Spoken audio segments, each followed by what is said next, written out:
জিলহজ মাসের 1 তারিখ থেকে শুরু করে 9 তারিখ পর্যন্ত করণীয় ইবাদত। কুরবানির মাসের চাঁদ উঠলে, অর্থাৎ জিলহজ মাসের চাঁদ উঠলে জিলহজ মাসের কুরবানি পর্যন্ত 10 দিন তারা নখ চুল কাটবেন না, কুরবানির পরে কাটবেন।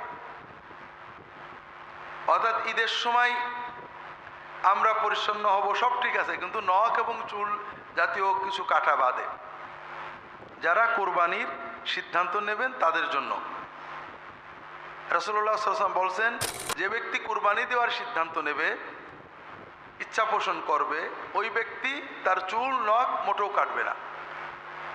এজন্য যারা কোরবানি নিয়ত করেছেন তাদের জন্য এটা হলো নেগেটিভ কাজ, অর্থাৎ আপনি এই কাজ থেকে বিরত থাকবেন।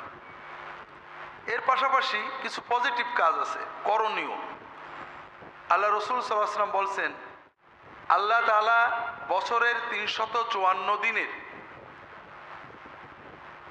যে 10টা দিন সবচেয়ে বেশি পছন্দ করেন নেক আমলের জন্য, সেটা হলো এই জিলহজ মাসের প্রথম 10 দিন।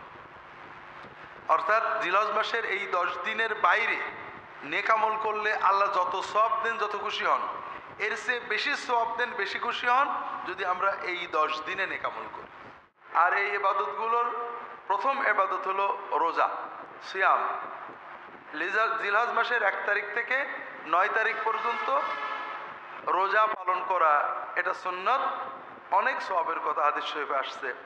বিশেষ করে 9 তারিখ নেক আমল বলতে যত আছে এগুলো এই কয়দিনে আমরা যদি একটু বেশি করতে পারি, আল্লাহ তাআলা জিকির করতে ওযু গোসল জরুরি না, আমরা এই কয়দিনে সবসময় করি, এই কয়দিন একটু বেশি জিকির করব, বেশি দরুদ পড়ব, বেশি তাসবিহ তাহলিল করব, এছাড়া দান সদকা কোরআন তেলাওয়াত ইত্যাদিগুলো আমরা এই কয়দিনে বেশি করার চেষ্টা করব।